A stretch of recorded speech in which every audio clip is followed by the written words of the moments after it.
était une fois Joseph. Le Seigneur a décidé de donner un présent à la famille de Jacob. Joseph va se faire.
Que Dieu te bénisse, précieuse. Que Dieu vous bénisse. Nous avons l'offrande ici d'anniversaire de la sœur Karine et le frère Rifa.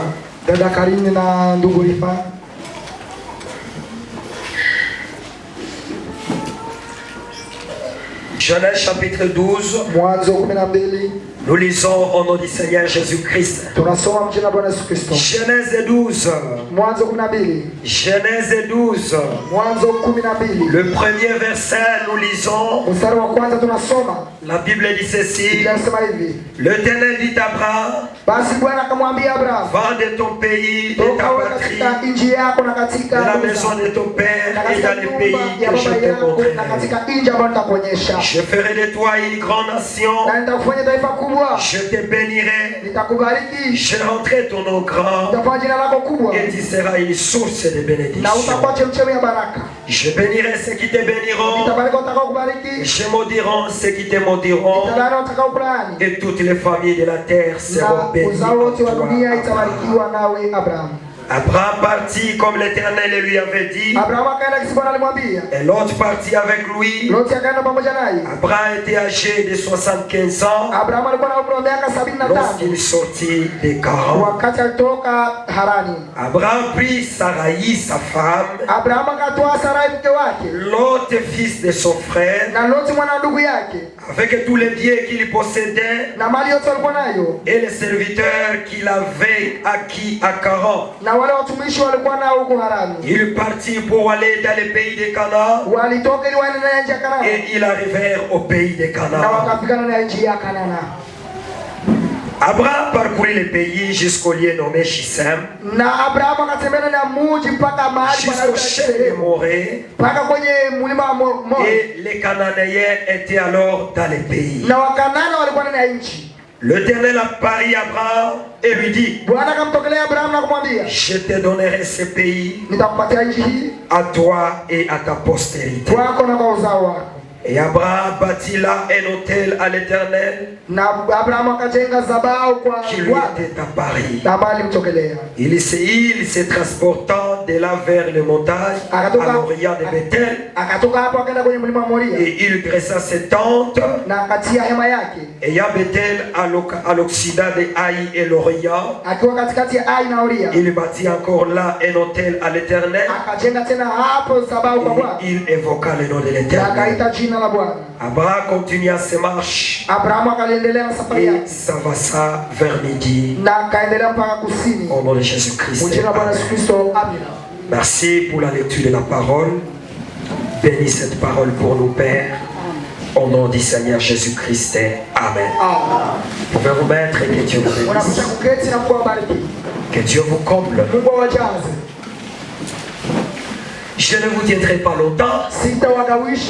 Je suis épais à rouer. Que Dieu vous bénisse richement. J'ai écouté Samuel, frère Samuel. Que Dieu te bénisse. Je croyais que c'était Samuel Pello. C'est aussi Samuel. Que Dieu te bénisse. Que Dieu te comble. Que Dieu vous bénisse tous. Je vous salue au nom du Seigneur. Que Dieu vous comble. Que Dieu vous bénisse. Amen. Notre sujet de ce matin, c'est l'appel d'Abraham. Amen. L'appel d'Abraham. Nous allons voir ce sujet tout au long du temps que le Seigneur nous accordera. Que Dieu vous bénisse richement. L'appel d'Abraham. La Bible dit, Dieu a dit d'Abraham. L'Éternel dit d'Abraham, va de ton pays, va de ta patrie, va dans les pays que moi je te montre. C'est par toi de ta famille, c'est par toi de tes amis, c'est par toi de tous ces gens-là qui t'entourent. Va de ton pays, va là où moi je te montrerai. Je te conduirai, tant que tu m'obéiras, je marcherai avec toi. Je te montrerai les pays, je te montrerai tout ce que j'ai voulu, tout ce que je vais te montrer. J'ai plan avec toi, Abraham. J'ai quelque chose que je voudrais faire. Donc je te dis, avant de manifester mon plan, avant de faire ce que je veux, avant de t'exprimer tout ce qui est en moi, ce que je te demande, Abraham, c'est par toi de ton pays. Va de ton pays, quitter ta patrie, abandonner ta nation. Je ferai de toi une grande nation. Je te bénirai. Je rendrai ton nom grand. Et tu seras une source de bénédiction.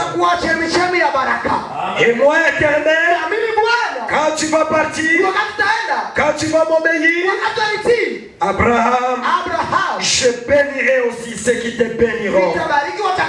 Et je maudirai ceux qui te maudiront. Et toutes les familles de la terre seront bénies à toi, Abraham. Voyez-vous, c'est Dieu qui est en train d'appeler Abraham. C'est Dieu qui veut commencer. Il veut commencer quelque chose. Et il est en train de chercher quelqu'un. Il est en train de chercher quelqu'un avec qui il va commencer. Parce que la Bible dit, l'homme venait de se séparer de Dieu. L'homme est devenu méchant. L'homme avait brisé l'alliance avec Dieu. L'alliance que Dieu avait fait dans le jardin d'Éden. Quand Dieu avait dit à Adam, voici je mis des arbres au milieu des champs. Mais l'arbre du milieu ne touchez pas là-bas. Parce que si tu touches pas là, tu vas mourir. Et tant que Adam pouvait vivre sous cette alliance, l'homme ne pouvait pas mourir. Mais Adam, il a brisé l'alliance.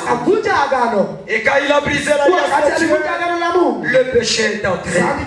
L'homme est devenu méchant. Les maîtres sont entrés. Les mauvaises choses sont entrées. Les tueries ont commencé. Et arrivé un temps, tu as dit non. Je ne peux pas continuer comme ça. Je dois me chercher quelqu'un. Je dois recommencer encore. Je dois commencer une nation. Je dois chercher une postérité. Je dois chercher une nation. Parce qu'un jour je viendrai. Mais quand je viendrai au travers de quelle nation? Je viendrai au travers de quelle famille? Je viendrai au travers de qui? Alors quand Dieu a commencé à voir, il a commencé à voir, il a commencé à regarder, il a regardé, il y avait beaucoup de gens, il y avait beaucoup de familles, il y avait beaucoup de peuples, il y avait beaucoup de gens. Amen. Et quand Dieu regardait, il a regardé, il arrive dans telle famille, il essaie de regarder la famille, il dit non, cette famille, il cherchait une autre famille, il rentrait dedans, il dit non, il cherchait une autre personne, il voit, il cherchait, il voit, il dit non. Jusqu'à ce qu'il avait trouvé un homme, c'était Abraham. Et Abraham, Dieu a dit, voici l'homme que je cherche. Amen. Il dit, voici l'homme que je cherche. Et frère Madame dit, il dit maintenant, nous allons parler de ces merveilleux personnages. Voyez, et peut-être prendre un sujet où je parlerai 3 ou 4 semaines et m'attarder là-dessus. Jamais quitter ce sujet. Amen. Voyez, et vraiment dit, je vais parler d'Abraham. C'est merveilleux personnage. Et je vais m'attarder là-dessus. Et 3 à 4 semaines, même un mois, en train d'étudier la vie d'Abraham. Et frère Madame ajoute, il dit Abraham, c'est le type de l'église. Il dit Abraham, c'est le type de l'église. C'est le type du croyant. C'est un merveilleux personnage. Et nous aussi, nous allons étudier Abraham. Amen. Nous allons étudier la vie d'Abraham et voir ce que le Seigneur nous dira. Ce que le Seigneur nous montrera. C'est merveilleux. Et frère Madame dit, et Abraham, c'est le type de l'église. Et moi, je dis, Seigneur, Abraham, c'est le type de cette église. Voyez-vous, l'église que tu es en train d'appeler, un peuple que tu appelles, et Dieu veut commencer une nation.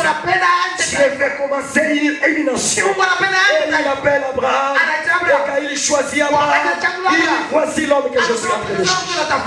Voici l'homme que je cherche. Voici les qualités que je suis en train de chercher. Voici les caractères que je cherche. Voici l'homme à qui je peux donner ma confiance. Voici l'homme vraiment qui peut m'aider dans les programmes que je cherche. Voici la famille qui peut m'aider. Voici le jeune garçon qui peut m'aider. Voici la jeune fille qui peut m'aider. Voici la maman qui peut m'aider. Voici le papa qui peut m'aider. Parce que j'ai un programme. Parce que j'ai un programme. Et ce programme-là, pour que ce programme soit effectif, je dois trouver quelqu'un. Amen. Je dois trouver quelqu'un. Je dois trouver quelqu'un. Et moi je dis ce matin, oh Seigneur, trouve-moi. Je trouve la grâce. Que ce soit moi qui va accomplir ton programme. Que ce soit moi qui va accomplir ton plan. Parce que le frère me dit, nous sommes sur terre dans un pit. Dieu nous a appelés dans un pit. Nous ne sommes pas là au hasard. Non. Nous sommes là parce qu'il y a un programme. Et Dieu a un programme. Et ce programme-là, il veut trouver quelqu'un qui va courir vers le but de son appel. Quelqu'un qui va courir vers le but de son appel. Parce que quand Dieu t'appelle, il t'appelle, il va te donner des responsabilités. Il va te donner des responsabilités. Il va te doter de tout ce qui est nécessaire. Parce qu'il veut que tu accomplisses son programme. Amen. Il veut que tu accomplisses son plan. Parce que partout, tu as vu les souillures partout. Il a vu la méchanceté partout. Il a vu la corruption partout. Il a vu les mauvaises choses partout. Alors il a dit non. L'homme ne doit pas continuer comme ça. Les gens ne vont pas continuer comme ça. Je dois recommencer. Et toute la terre avait une seule lac. Ils avaient les mêmes mots. Voyez-vous. Et comme il était parti de l'Orient, il trouvait une plaine au milieu de Shinéa. Voyez-vous. Et les hommes y habitaient. Et ils se disaient l'autre, alors faisons-nous des briques. La qualité de ma voix vraiment améliorée encore épais. Alors trouvez-nous des briques. Alors cuisons-les. Faisons quelque chose. Et les hommes, ils ont commencé à fabriquer des briques. Ils ont commencé à bâtir Shinéa. Et à cette vallée-là, ils ont bâti. Jusqu'à ce qu'ils ont élevé tout est Babel. Ils ont élevé quelque chose. Et dans ce tour de Babel, il y avait un homme qui régnait là-bas. Et cet homme c'était Nimrod. Et Nimrod a régné là-bas parce que les hommes parlaient ce langage. Ils avaient une seule vision. Les hommes étaient unis. Et tout le monde marchait selon une même vision. Et dans cette unité-là, c'est là que Frère Branham dit, tant que les gens sont unis, tant que les gens ont le même langage, ils feront des exploits. Ils feront des grandes choses. Ils feront des grandes choses. Et si vous voyez aujourd'hui, si la Chine soit en train de détruire la démocratie, parce qu'ils veulent que toute la nation ait un même langage partout. Et ils dominent. Et une seule vision. Une seule langage. Et dans ça, la Chine est devenue une grande nation. Parce que quand l'autre va se lever, et l'autre va dire nous la vision. Et l'autre dit non. Ça amène la confusion. Amen. Est-ce que vous me suivez? Est-ce que nous sommes ensemble? Tous les garçons sont fiers. Vous les garçons, vous n'allez pas ressembler à ces gens. Parce que même si nous sommes à Sodome, nous ne sommes pas des sodomites. Même si nous sommes à Sodome, nous ne sommes pas des gens d'ici. Même si nous sommes de la Odyssée, nous ne sommes pas de la Odyssée. Alléluia. Nous ne sommes pas des gens d'ici. Voyez-vous, même si tout la Odyssée dira, voyez, pour être belle aujourd'hui, pour que tu sois belle, tu vas t'habiller comme ça. L'autre dit non. L'autre dit non. Amen. Vous devez respecter la parole. Amen. Vous devez respecter la parole. Vous devez respecter la parole. Voyez-vous, c'est ce que le Frère Branham dit. Alors, Frère Branham dit ceci. Dans un homme appelé de Dieu, je suis au paragraphe 17, il dit ceci. Dieu cherche quelqu'un dans tous les pays pour essayer de trouver quelqu'un qui, Frère Branham dit, Dieu, il est allé, il est descendu à Babylone. Après que le monde commençait à se multiplier et qu'il y avait la méchanceté et tout, et les gens, voyez-vous, sont allés à Babylone. Pour la première fois, on a commencé à parler de l'adoration des idoles. C'était où? À Babylone. Là, à Babylone, il y avait aussi l'adoration des idoles. Un pays de confusion. Amen. Nous sommes à Babylone. Voyez-vous, là il y avait la méchanceté. Il y avait l'idolâtrie. Il y avait la mondanité. Et dans cette mondanité, Dieu est venu. Il a trouvé quelqu'un. C'était Abraham. Il a trouvé Abraham. dans cette confusion. Voyez-vous, Ephraim a dit, Dieu est descendu là-bas, il a trouvé quelqu'un. Voyez-vous, pour la première fois, on a commencé à parler de la notion de sport. C'était à Babylone. Et d'ailleurs, Babylone signifie la confusion. Amen. Babylone signifie la confusion. Confusion. Amen. Confusion. Hakuna taratibu fulani. Confusion. Tu manques si c'est quoi? Ça vous rend confus. C'est-à-dire ce n'est pas clair. Il y a des chrétiens qui sont confus. Amen. Il y a des églises aussi, il y a la confusion. Il y a des maisons où il y a la confusion. Vous entrez dans une famille.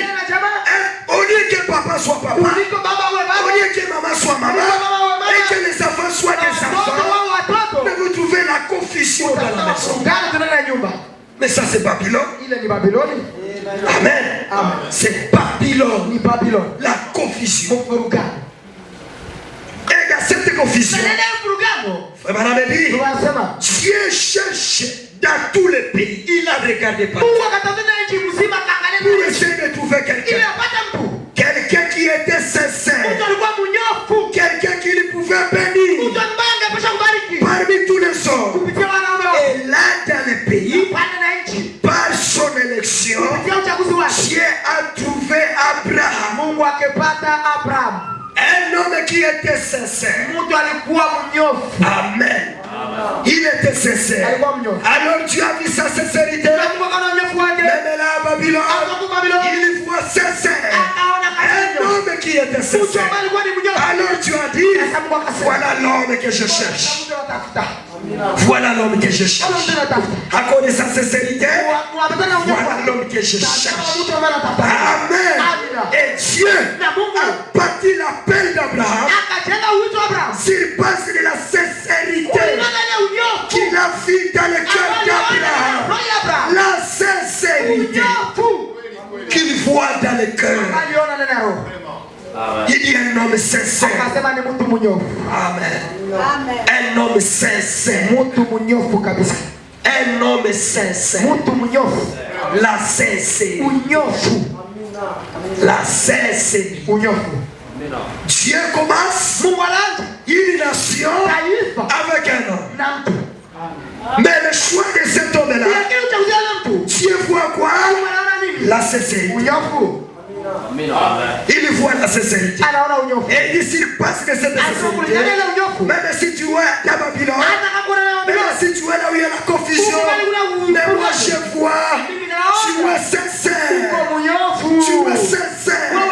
Et s'il passe de cette sincérité, alors je te choisis.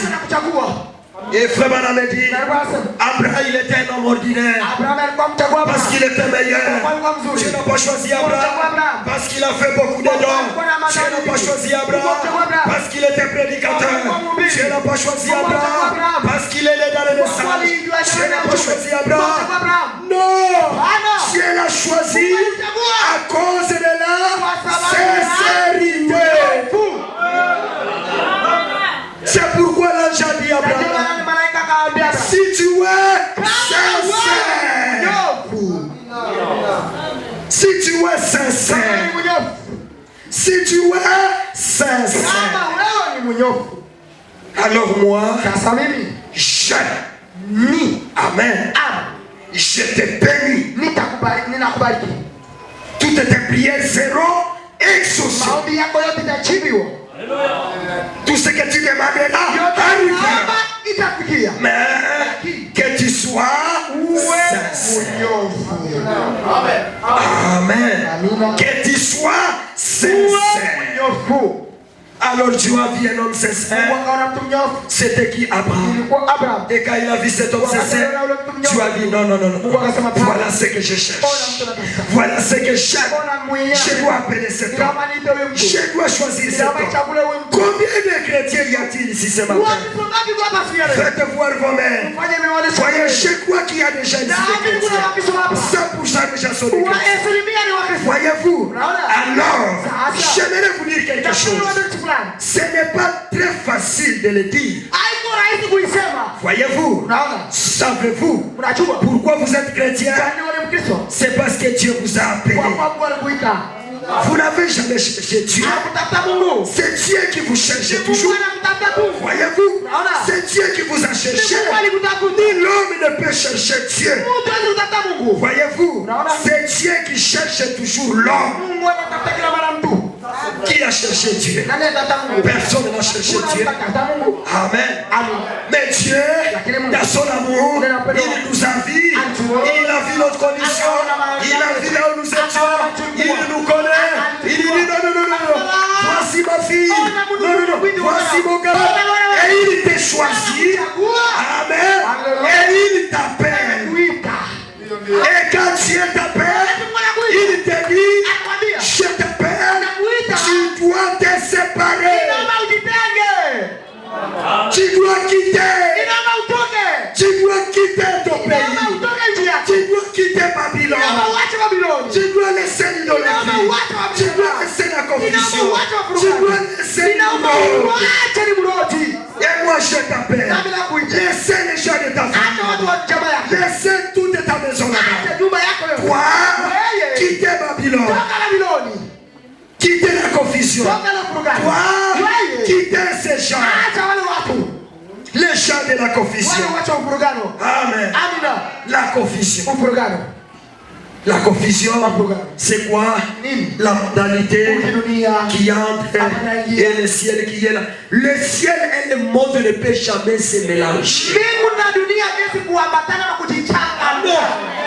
Il ne fera jamais jour et nuit au même moment. Soit c'est la nuit, soit c'est le jour. Amen. Tu ne peux pas être un chrétien. Au même moment tu es un païen. Ça mène la confusion. Soit tu es chrétien, soit tu es un païen. Amen. Amen. Alors Dieu dit à Abraham, tu dois quitter la confusion. Tu dois quitter Babylone. Tu dois abandonner Babylone. Tu dois abandonner la confusion. Et tu dois me suivre. Parce que j'ai un plan. Alléluia. J'ai un programme. Je commence avec toi. Et quand tu appelles, il appelle toujours un homme. Il appelle toujours un homme. Dieu n'appelle pas un groupe de gens. Non, non, non, non. Dieu ne travaille pas avec un groupe de gens. Il travaille toujours avec un homme. C'est pourquoi dans l'âge, Frère Branham dit, Dieu appelle toujours un homme. Il a appelé un seul prophète. Nous n'aurons jamais des prophètes. Non, on n'aura jamais trois prophètes, mon cher. Tu appelles un seul prophète, mon cher. Et quand il appelle un seul homme, il lui donne un message. Et cet homme va avec ce message. Amen. Il a appelé cet homme. Et au travers de cet homme-là, il y a eu des milliers. Il a appelé Abraham. De Abraham, nous allons voir Abraham a eu un fils. Voyez-vous, il appelle Abraham. Abraham a eu un fils Isaac. Isaac a eu Jacob. Jacob a eu des enfants. Et c'est devenu une nation. Mais une nation qui a commencé à... Amen. Et cet homme, quand il vient, Dieu commence avec cet homme. Dieu donne des lois. Dieu donne des ordonnances. Dieu dit à Abraham, Abraham, alors je t'appelle, je t'envoie dans ce pays. Dans ce pays-là, je te bénirai. Dans ce pays-là, tu seras grand. Dans ce pays-là, tu vas prospérer. Dans ce pays-là, tous ceux qui te béniront, ils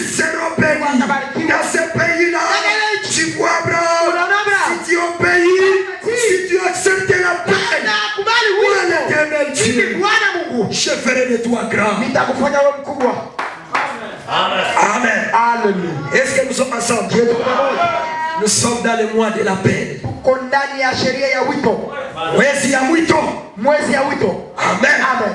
C'est le mois de la paix. Mwezi ya wito. C'est Dieu qui est en train d'appeler. Mungu unaita. Amen. Amen. Tu es en train d'appeler les gens. Mungu unaita watu. Tu es en train d'appeler une église. Mungu unaita kanisa. Tu es en train d'appeler un peuple. Mungu unaita taifa. Tu es en train d'appeler une nation. Mungu unaita taifa. Dieu veut commencer une Mungu nation. anapenda aje taifa. Dieu veut commencer un peuple. Mungu anapenda aje taifa. Dieu veut commencer un royaume. Mungu anapenda aje Dieu utawala. veut commencer Mungu anapenda aje quelque chose. vitu moja fulani. Dieu veut commencer. Mungu anapenda aje. Mais quand il veut commencer, il veut trouver Anapenda quelqu'un. bata mtu. Quelqu'un qui est sincère. Jamani munyofu. Sincère dans la peine. Munyofu na wito. Sincère dans son appel. Munyofu na wito wake. Amen. Amen. Il connaît que nous sommes dans la Odyssée. Tuko na Laodikia. Il connaît qu'il y a la paix. Amen. Une forte pression. Kuna kabisa mvumo mkubwa. Une forte pression sur nous. Mvumo mkubwa juu yetu. Mungu anajua. Et dans cet âge, Na ndani ya kizazi. Dieu Mungu et Satan na shetani. une stratégie Kila mtu kunazidisha manamna zake. pour garder les siens. Ili apate kulinda walio wake. Amen. Amen. Le diable est en train de faire l'effort Shetani unafanya pour bidii distraire les croyants, ili apate distraire les familles, distraire les maisons, distraire les églises. Et Dieu est en train de travailler aussi Siko natumika pour préparer son ili église kutayarisha kanisa pour l'enlèvement, juu ya kunyakuliwa. pour préparer son Juu ya peuple kutayarisha pour le départ. juu ya kuenda. Et Dieu et Satan sont en train de travailler. Wiko natumika. Amen. Amen. Mais Dieu, Lakini Mungu il a besoin de trouver quelqu'un. anapenda apate mtu. Il a besoin de trouver quelqu'un Anapenda apate mtu qui est sincère. ambaye kwa mnyofu. Amen. Amen. Et qui dira, je suis le Seigneur. J'accepte la paix. Nakubali wito. Amen. Et frère Branham dit, Dieu, tu ne peux pas le suivre s'il ne t'a pas appelé. Kama kukuita. Voir le message, Kuamini ujumbe. il faut avoir reçu la paix de Dieu. Inaomba upate wito wa Mungu. On vient dans le message par la paix Unakuja na divine. ujumbe kupitia wito wa Mungu. Amen. Haleluya. Est-ce que vous m'écoutez? Unanisikia? Nous croyons le message, c'est par la paix de Dieu. Kupitia wito wa C'est Mungu. Dieu qui a vérité. Ni kweli. Est-ce que c'est la vérité? Ni kweli. As-tu écouté aussi l'appel de Dieu? Sikia vile wito wa Mungu. Sikia wito wa Mungu na maisha yako. Dieu n'appelle pas seulement les ministres. Mungu haita tu wa huduma. Non.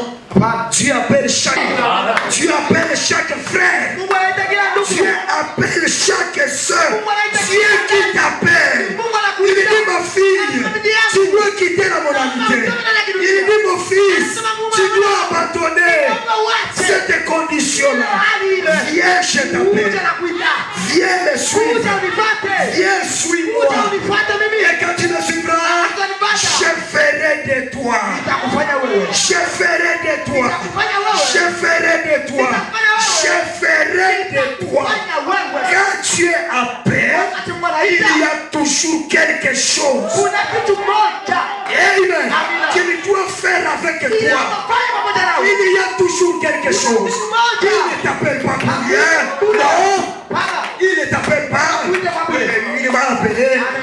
Je suis seulement dans l'église. Niko tena na kanisa. Non, non. Ah. Il t'appelle. Anakuita. Il veut commencer avec toi. Pelane pamoja nawe. Commencer avec toi quoi? Kwanza nawe nini? Il sait. Anajua. Tu es un jeune homme. Wewe ni kijana. Amen. Amen. Il sait. Anajua. J'appelle ces garçons. Naita ukijana. Je les vois sincères. Namuona mjomba. Il va fonder une meilleure famille. Ataunda jamaa mzuri. Une famille chrétienne. Ile jamaa ya Kristo. C'est l'appel de Dieu. Récit l'appel de Dieu dans sa vie. L'appel pour venir vivre la parole. Hajaishi neno.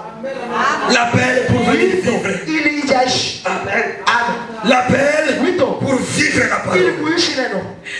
Est-ce que c'est la vérité? Kweli. Est-ce que c'est la vérité? Kweli. Dieu t'a-t-il appelé? William Marion. C'est ça notre absolu. Ile akili yetu. Si je brise la parole, Anakuja neno. non, je dois me repentir. Inapaswa kutubu. Est-ce que vous m'écoutez? Sikia.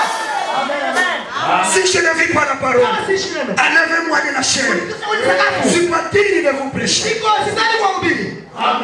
Et frère Branham me dit, Kulunga sasa. Église, allez jusque dans ma maison. Ena mpaka ndani ya nyumba yangu. Vous avez le droit Mungu analazimisha. d'aller vérifier ma famille. Kutizama jamaa Allez yangu. contrôler contrôler sa femme.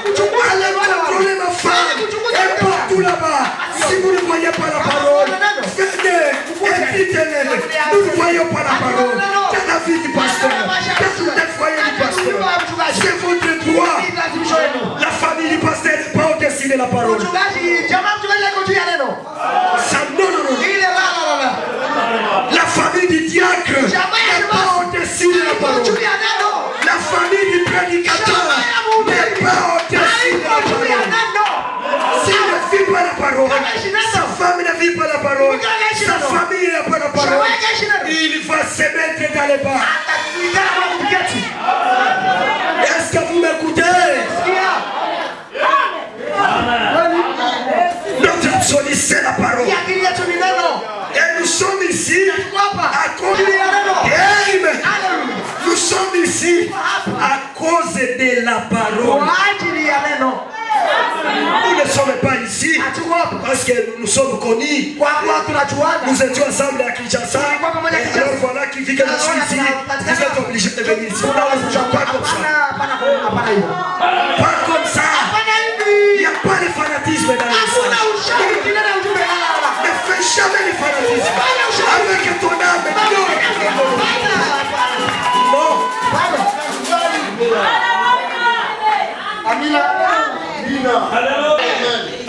Dieu connaît comment il appellera ses enfants. Les bandes de rétrogrades se réunissent. Ils ne savent pas d'où ils viennent, là où ils vont. Est-ce que vous écoutez pour les enfants? Tu ne vis pas la parole. Nous allons te fouetter.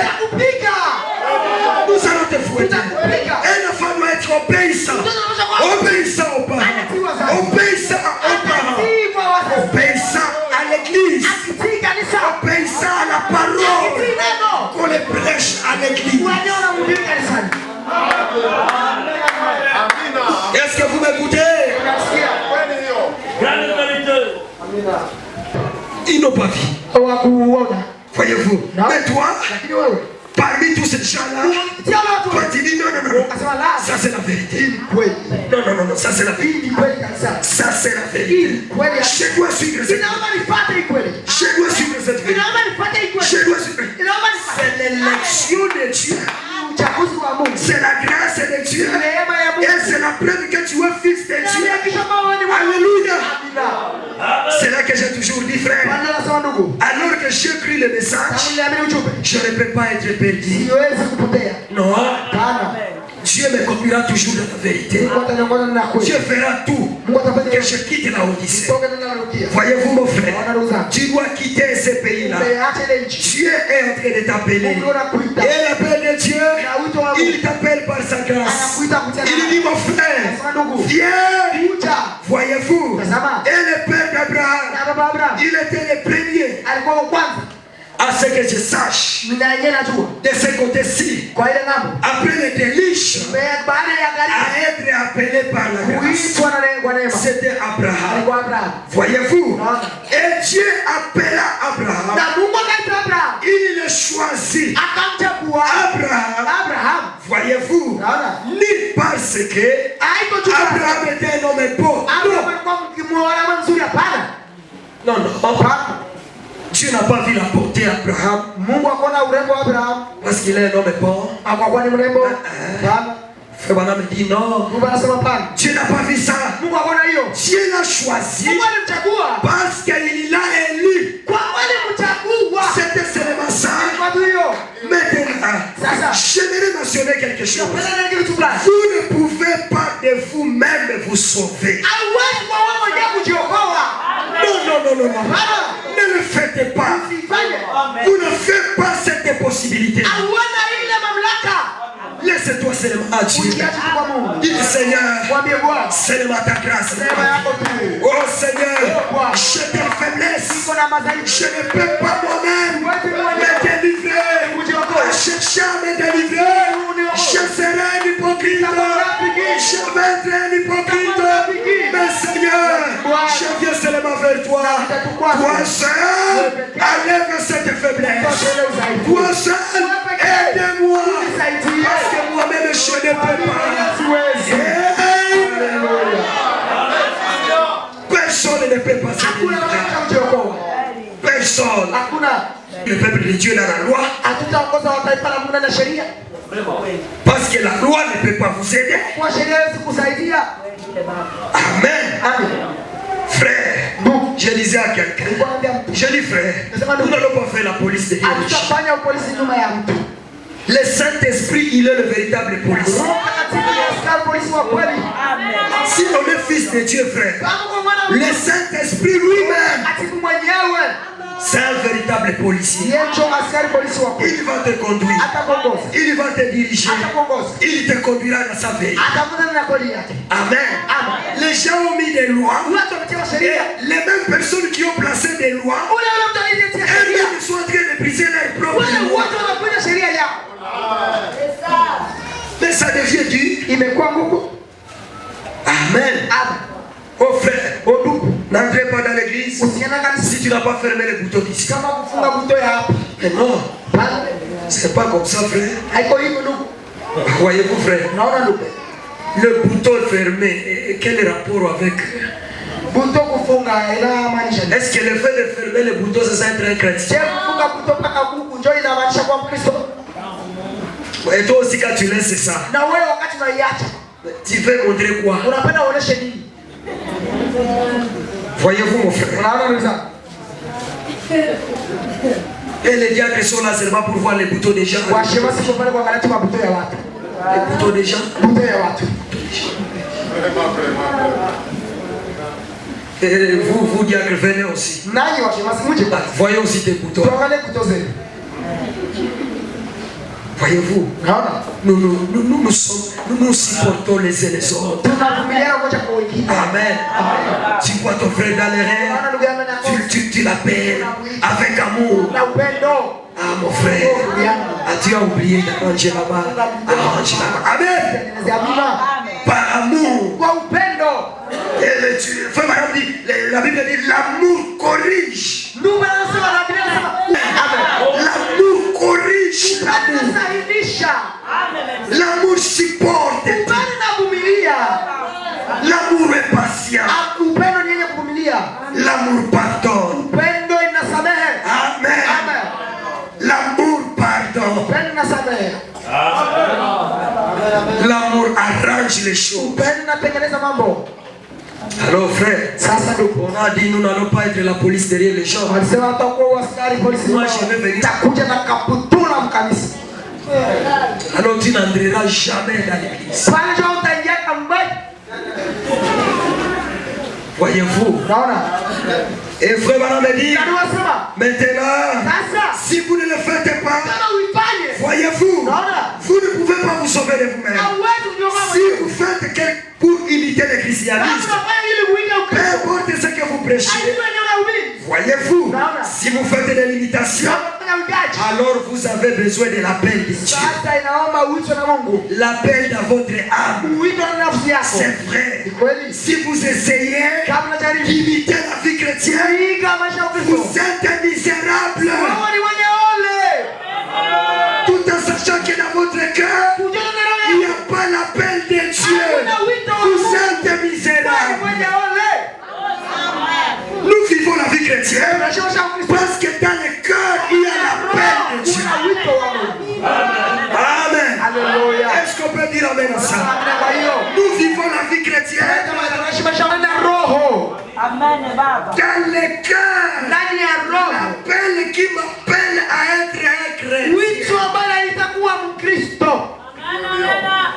Je t'appelle ma fille à être un chrétien. À être une chrétienne. Je t'appelle mon fils. Et l'appel de Dieu, c'est dans le cœur. Et quand Dieu t'appelle dans le cœur, tu ne vas pas faire l'imitation du christianisme. Tu ne vas pas faire l'imitation. Non. Peu importe ce qui arrive. Un cœur qui a été appelé, c'est un cœur qui restera chrétien. Amen. C'est un cœur qui sera sincère. Sincère vis-à-vis de son appel. Je sais, le jour où Dieu m'a appelé, à croire le message. Et depuis ce jour-là, j'ai accepté l'appel de Dieu. Je me suis identifié à la parole. Et j'ai promis à Dieu, je vis jusqu'à la fin de ma vie. C'est ça l'appel de Dieu, non? Je vivrai la parole jusqu'à la fin de ma vie. Pourquoi? Parce que Dieu m'a appelé. Et Dieu appelle dans le cœur. Dans ton cœur, frère me dit, la semence qui est prédestinée, cette semence-là, écoute l'appel de Dieu. Et cette semence-là dit, mais voici Seigneur. Et Dieu dit, viens mon fils, viens ma fille, crois ce message, c'est ça la vérité. Crois la parole, c'est ça la vérité. Et tu écoutes l'appel de Dieu dans ton cœur. Dieu qui t'appelle, amen, dans ton cœur, à être un chrétien. Dieu qui appelle à être un chrétien. Et quand l'appel vient du cœur, il n'y a personne qui peut contredire cet appel. Il n'y a aucun démon qui peut un jour venir enlever cet appel de Dieu. Non. Il n'y a pas une maladie qui va te séparer de cet appel. Il n'y aura jamais un problème qui va te détacher de l'appel. Il n'y aura jamais une circonstance qui va te détacher de l'appel. Non. Parce que Dieu t'a appelé. Amen. Ça c'est la vérité mon frère. Oh frère, je suis en train de dormir affamé alors qu'il y a des frères en Christ. Alors je vois cette église-là, il n'y a pas d'amour. Moi je laisse le message d'ailleurs. Je redeviens catholique. Je laisse le message frère. Je deviens musulman. Je laisse le message frère. Il y a un frère là, à Mungwalo là-bas. C'est un frère. Je me rappelle vers les années, c'est pas 2008 là. C'est lui qui me disait un jour là, il a dit frère, aujourd'hui il y a 5 frères. Nous devons aller manger. Un frère fervent. Il m'exhortait. Ce jour-là, je lui avais dit, mon frère, moi aujourd'hui là, je n'arrive pas là-bas. Je sais que je ne peux pas aller prendre la Sainte-Seine que pour prendre. Il dit non, frère. C'est la preuve que tu n'es pas un chrétien. Il n'y a pas longtemps ici, 3 mois après, je me dis, ce monsieur-là, il est devenu musulman. Aujourd'hui, il est en train de dire, le message de Branham, c'est faux. Le message, c'est faux. Est-ce qu'il avait écouté l'appel de Dieu? Soit il est devenu frère parce qu'il vivait avec les frères. Il est devenu frère parce qu'il était dans une famille de frères. Et lui aussi il devient frère. Et après des années, et voilà il dit, le message n'est pas frère. Non, il n'a pas reçu l'appel de Dieu. Amen. Dans son âme, il n'y a pas eu l'appel. S'il y avait l'appel de Dieu, Paul a dit, rien ne me séparera. Rien ne me séparera de cet appel de Dieu. Que ce soit la maladie, que ce soit la décès, que ce soit la mort, que ce soit la crise,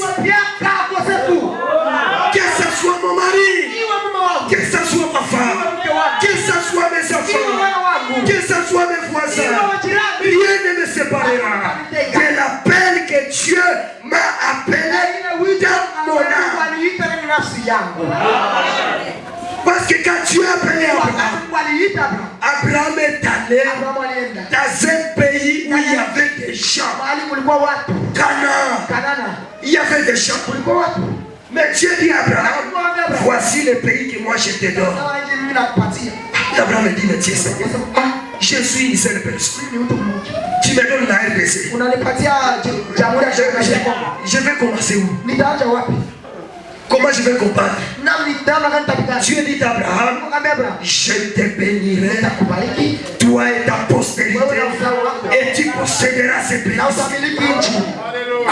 Dieu dit, Abraham dit, et Abraham a gardé la promesse. Les années sont passées. Abraham a commencé à dire à ses enfants, vous voyez ce pays-ci, c'est notre pays. Vous voyez, un jour, nous allons posséder ce pays. Un jour, nous allons chasser tous ces employés. Un jour, nous allons transformer ce pays selon les lois de Dieu, selon les principes de Dieu. Alléluia. Je me sens très aimé. Dieu fait des hommes. Dieu a besoin des hommes.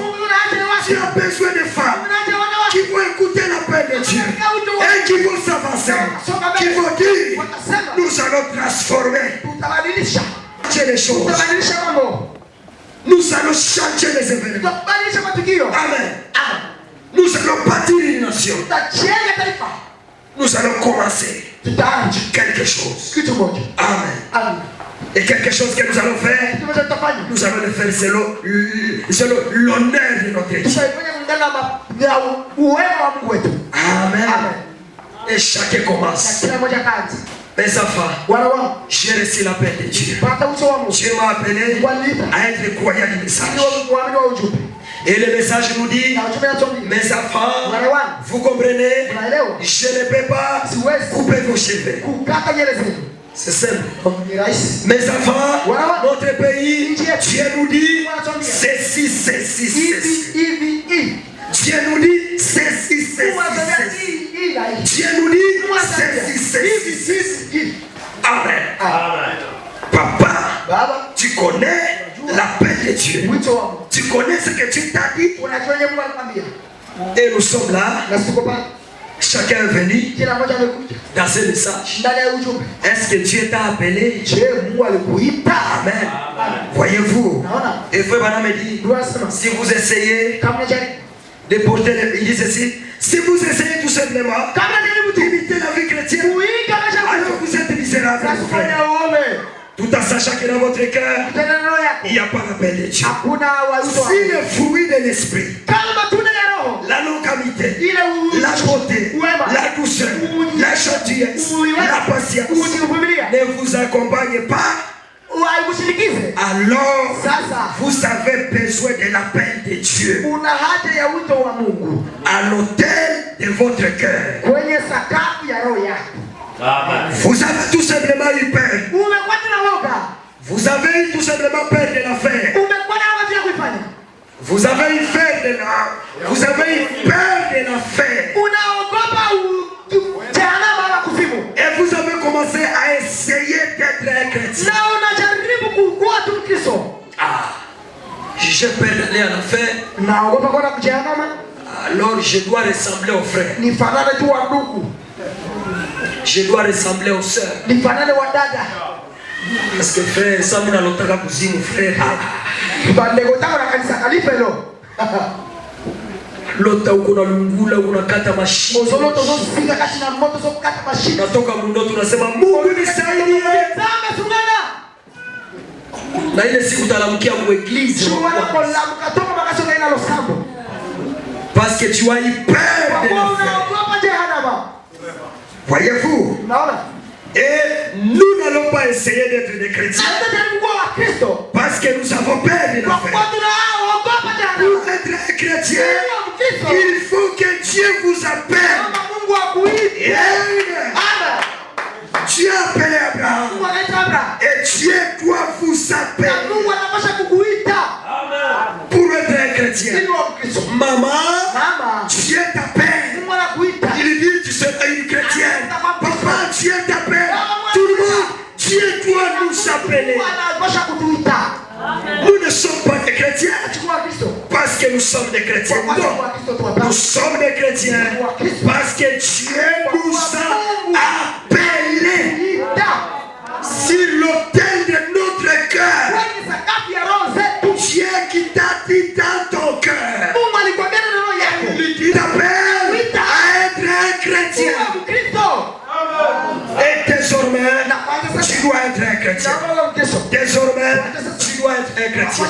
Et tu ne seras pas chrétien. Voyez-vous seulement à l'église. Celui qui a été appelé un vrai chrétien, là au travail il est chrétien. Là parmi les voisins il est chrétien. Partout il est un chrétien. En voyage il est chrétien. En famille il est chrétien. Même si les gens de nos familles ne nous croient pas, même s'ils n'ont pas l'habitude de nous croire, mais nous serons toujours des chrétiens. Amen. Tu ne seras pas dans l'église avec des conflits avec tous les familiers. Ce n'est pas normal, frère. Non. Moi je suis quelqu'un du message. Aïe. Voyez-vous, nous gagnons la langue a dit shangazi huko mlosi. Alors sitafika kwako. Asishangani mlozi. Ne ono imeonesha. C'est la vision. Haionyeshi kwa watu mtoshe kwa ule mlozi.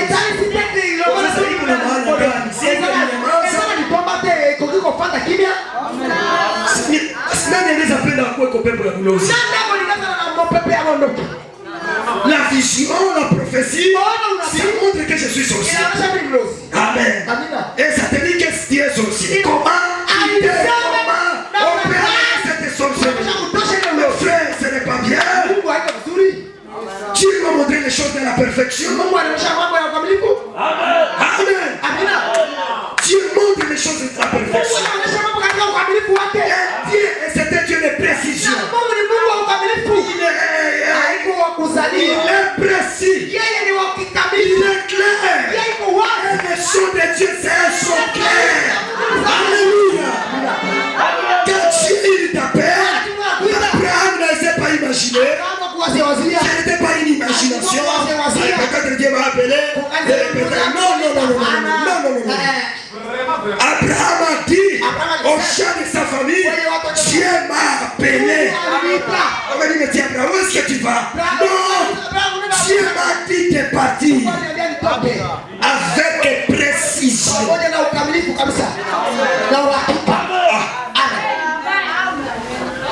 Voyez-vous, frère, oh, j'ai prié, j'ai dit à Dieu, si la pluie pleuvinait le matin, avant de quitter ma maison, je lui ai demandé ainsi. Alors si la pluie venait, je n'arriverai jamais chez les frères. C'est la preuve que le frère est dans le rue.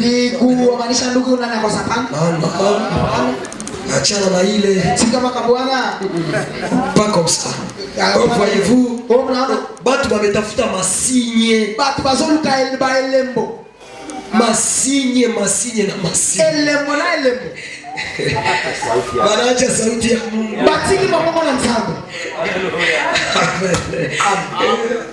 Moi, une génération qui cherche des signes. Quand les signes viennent, ils ne savent pas même discerner les signes du temps. Des signes. Oh, si c'est ceci. Branham dit, alléluia. Il dit, frère Branham dit, Dieu parle par des signes. Il y a un prophète dans le camp. Parce que c'est le prophète qui aura l'interprétation de ces signes. Est-ce qu'on peut dire amen à ça? Quand il te montre des choses avec lui, des signes, il t'envoie chez le prophète. Et le prophète te dit, ce que tu as vu, ça signifie ceci. Aujourd'hui, si Dieu veut parler à ses enfants, Dieu parle même dans le cœur. Il te dit, mon fils, il y a ceci et ceci. Alléluia. Toute l'église ne peut pas être une église de signes. Mais où est la foi au guide? Où est la foi au guide? Mais où est la foi du cœur? Amen. Des signes. Oh, s'il y a ceci, donc c'est ceci. Donc c'est ceci. Ça non. Notre Dieu n'est pas un Dieu là de imagination. Non, non. Abraham ne s'est pas imaginé. Abraham sentait l'appel de Dieu dans son cœur. Et Abraham pouvait dire aux gens avec précision. Je vois les frères d'Abraham qui viennent. Il dit, monsieur, grand frère, qu'est-ce qu'il y a? Tu vas où? C'est dit là, il est où? Nous savons qu'il y a une route là-bas. Nous savons qu'il y a le soleil. Nous savons le Dieu. Un Dieu qui te dit, il est où? Abraham dit, Dieu m'a dit. Dieu m'a de quitter ma famille, de quitter mon pays, d'aller là où il me montre. Il dit, non, non, non. Un papa de 70 ans, ma frère, kichwa haishaharibika. Magumu ya maisha inaacha kichwa haribika. Mumutafutia hata kapitali yako na shida. Akose akipata kapitali atakulia. Haiko problemu ya kapitali. Oh, naona kichwa kilisharibika. Haiko kichwa kuharibika.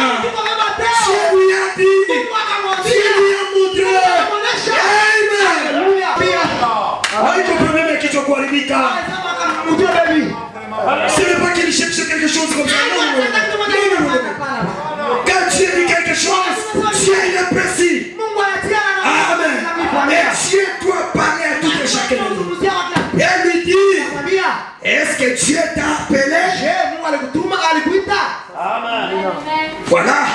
C'est là où je voudrais vous amener. Voilà, vous avez le frère Iné. C'est à septembre. Vous êtes là, vous êtes en train de venir. Et moi je vous pose la question.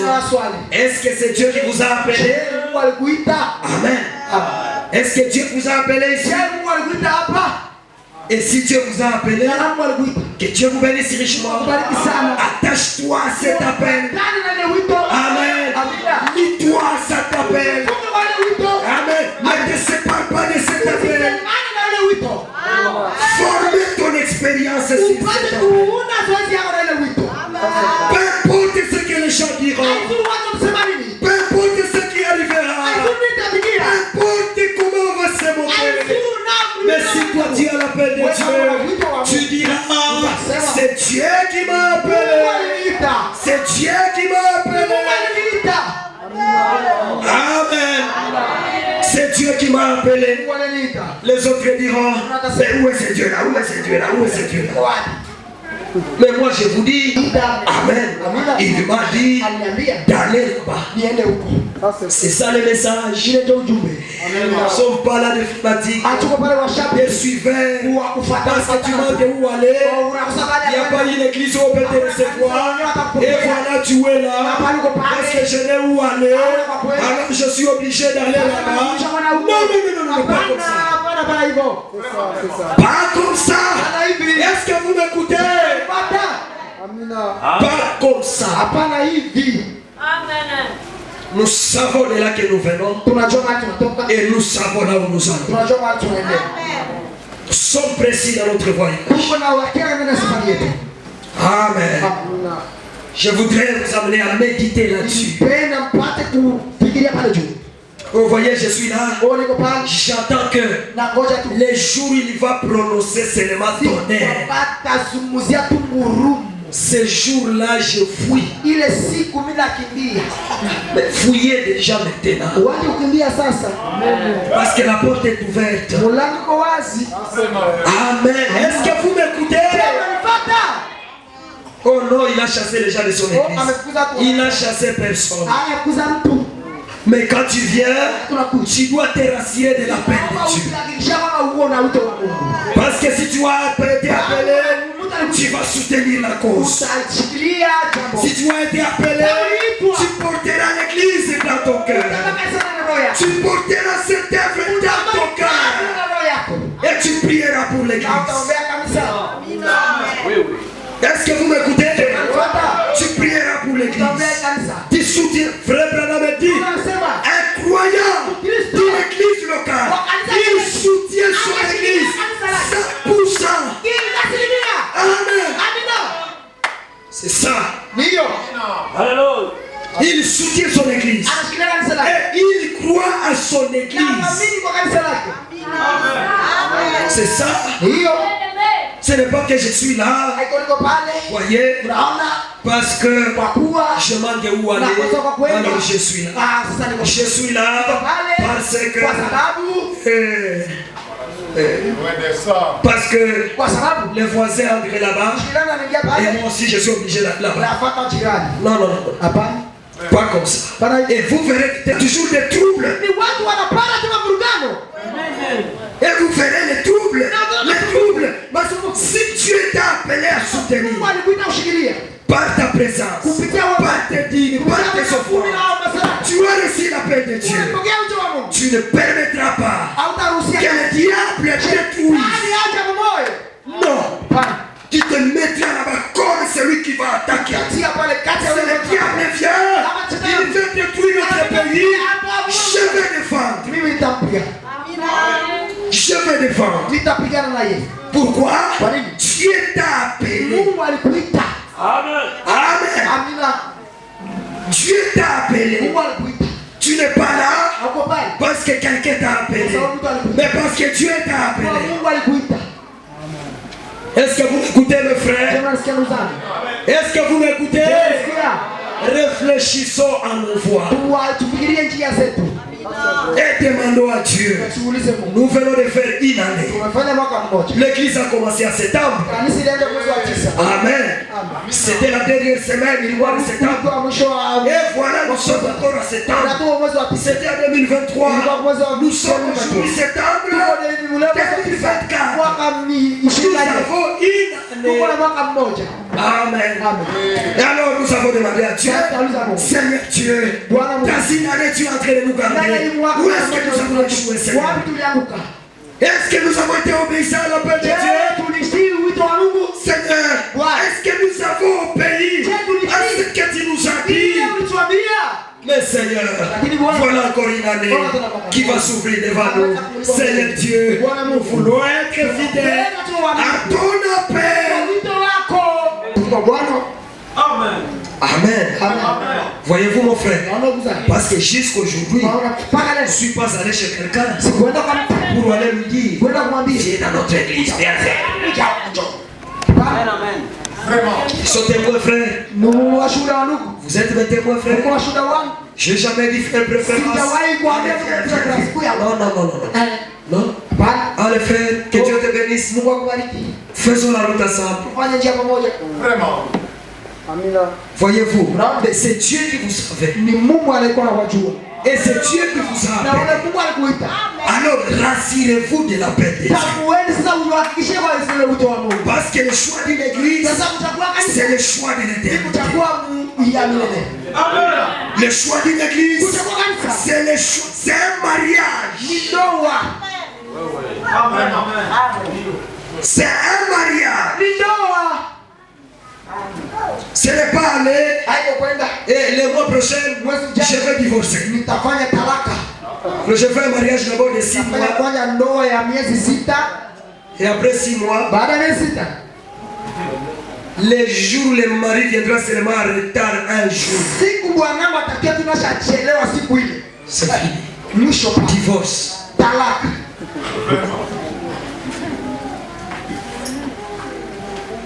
Amen. Amina. Voyez-vous, écoutez quelque chose ici. Écoutez, je suis dans le témoignage. Prêcher le 26 juillet 61. Il dit ceci. Très bien. Chaque fois, paragraphe 18, vous tous membres de l'église, menez une bonne vie. Amen. Menez une bonne matakatifu, maisha yenye inastahili, masafi. Nastahili injili. Kwa Abraham a prêché, votre vie est-elle digne de l'évangile? Menez une bonne vie. Vivez correctement.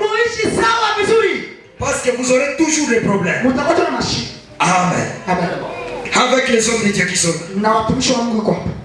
Tu vis une mauvaise vie, ils vont t'embrasser. Amen.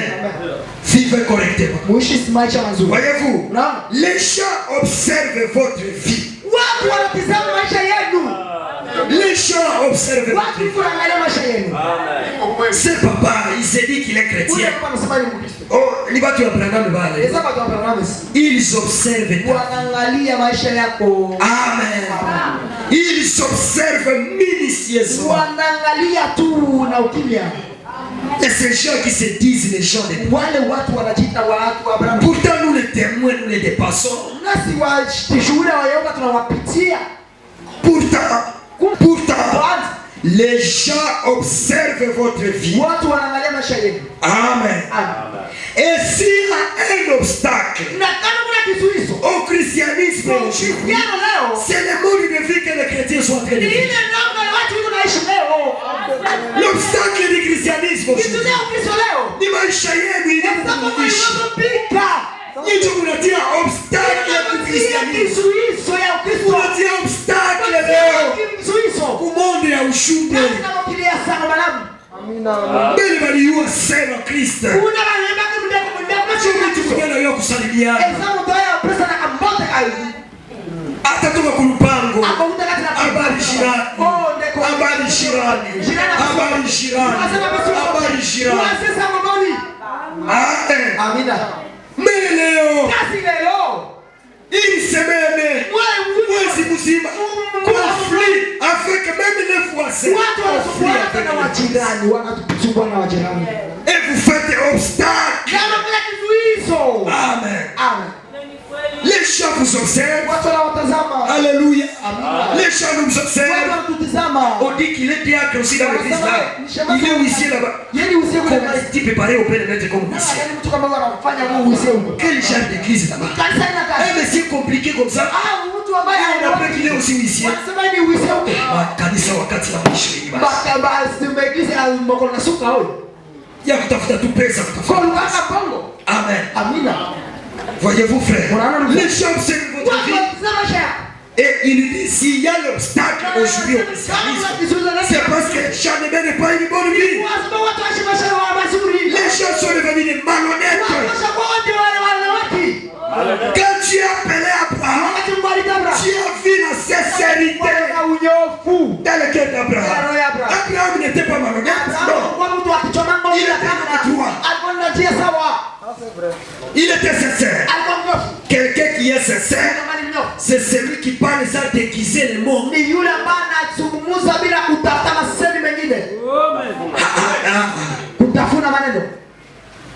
Il ne déguise pas aficha que non, non. Haiko ndugu ya leo. Haiko serepa bandeko ya lelo. Banafiki kabisa. Amen.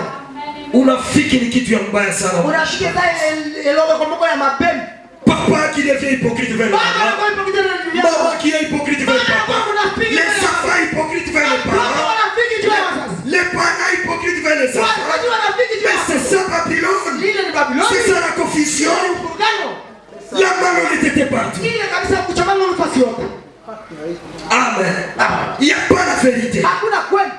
Et vous dites, nous sommes des croyants, nous allons dans l'enlèvement, nous avons ici la paix de Dieu. Une bande de petits hypocrites. Non, pas comme ça. L'église de Dieu vivant n'est pas bâtie sur la malhonnêteté. Non. Alléluia. Les gens malhonnêtes, les déshonorés. Amen.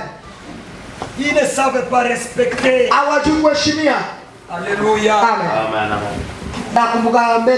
Quand il y avait un frère qui avait l'âge de mon papa, demandez-moi à tous ces frères ici. Jusqu'aujourd'hui, j'ai des difficultés d'appeler le frère Benjamin frère. Pourquoi? Pas parce qu'il est mon papa, mais parce que j'ai hérité d'un respect profond envers les grands.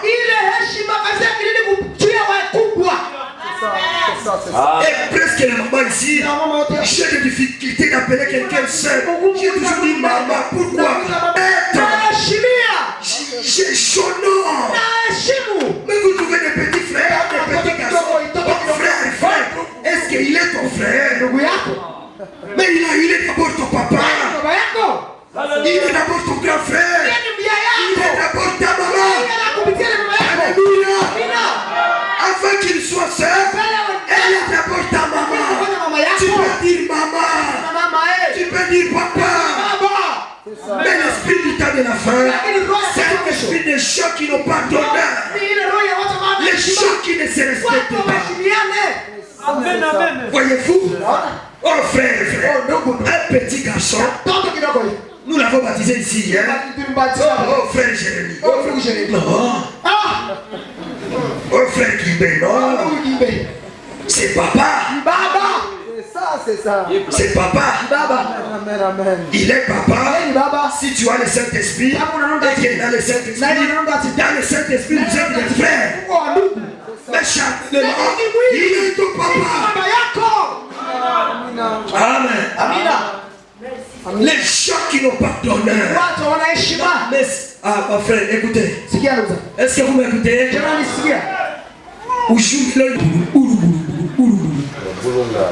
Les enfants poutou. Les parents boulou. L'église est boulou. Et partout là-bas, confusion. Non. Ce n'est pas ça. Amen. Ce n'est pas ça l'église. Les gens qui vivent n'importe comment. Alléluia. N'importe comment. À l'école, vous les enfants, vous vivez n'importe comment là-bas. En train d'étudier, un enfant d'un frère qui prononce des gros mots. Oh, toi, allez poire.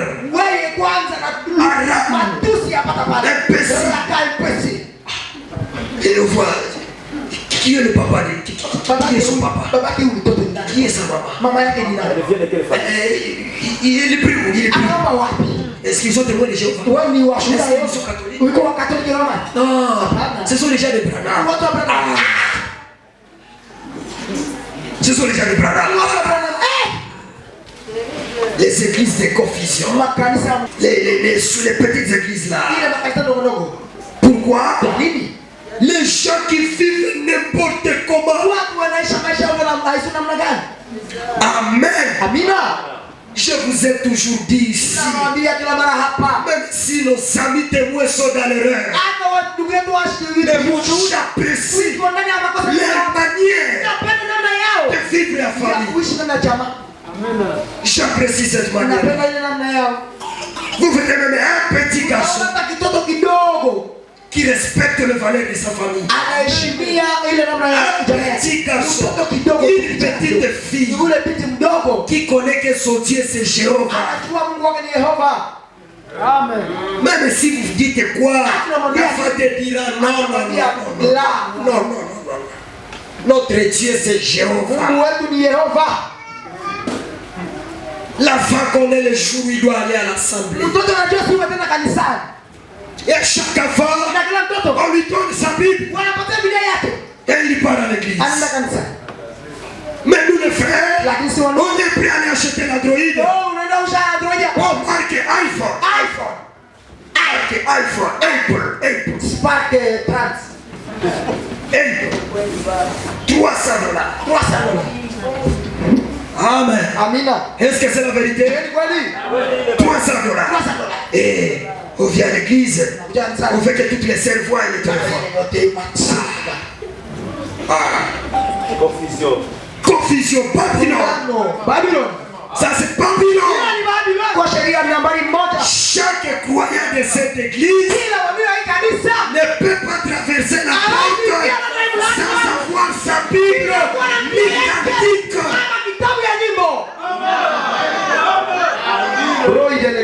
Et je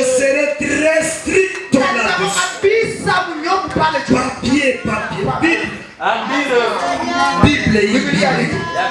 Et chaque enfant doit venir. Mwanje uzia mtoto wenu mabiblia. Commencez à acheter vos enfants de Bible. Vaut mieux taipasula. Vaut mieux passer. Un jour taïwaka papa linuzia. Mais un jour, si on est là que papa m'avait acheté la Bible. Amen. Amen. L'enfant maison sera mis qu'on a kitabu yangu kandike yangu. Mtoto wa nyumbani il connaîtra que j'ai le mot grec le kandike à la maison. Et le soir à la maison, chacun prend sa Bible. Prière en famille. Et chaque enfant vient avec sa Bible. Même s'il ne sait pas lire, il vient avec sa Bible. Amen. Est-ce que nous sommes ensemble? C'est pourquoi je vous demande, est-ce que c'est Dieu qui vous a appelé ici? Est-ce que c'est Dieu qui vous a appelé ici? Avec le tabernacle. Est-ce que c'est Dieu? Il ne faut pas passer. Vous allez trouver un puits mouillé là-bas. Oh non. Vous allez rencontrer un homme. Amen. Amen. Chacun doit avoir sa Bible. Et tunaenda wapi kuassemble? Tunaenda jifunza manini maneno ya Mungu. Il vit n'importe comment. Ne faites pas ça. Nous sommes des chrétiens. Amen. Nous sommes des chrétiens. Nous sommes des... C'est celui qui vit comme qui? Comme Christ. Comme Christ. Amen. Il vit comme Christ. Quelqu'un observe votre vie. Est-ce que c'est vrai? Est-ce que c'est vrai?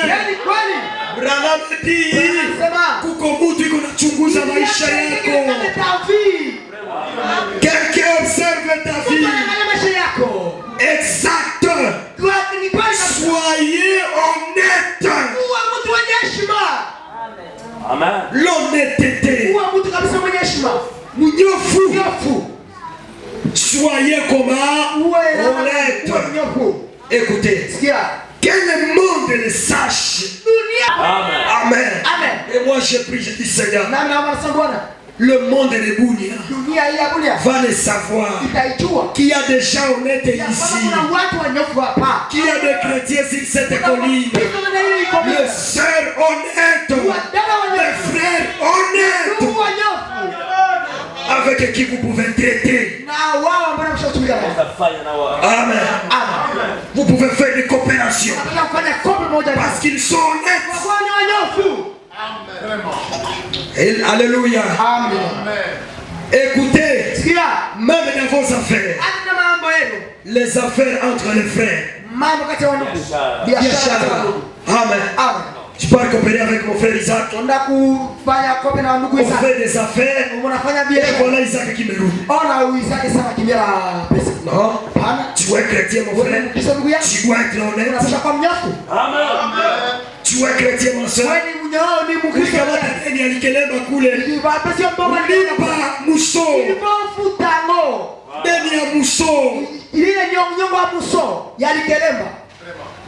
Si je disais, et Dieu avait dit, où un vrai prophète avait parlé à 10 ans, souvenez-nous ça, il y a des prophètes devant nous. Une prophétesse s'est élevée pour faire au mieux d'être sûr.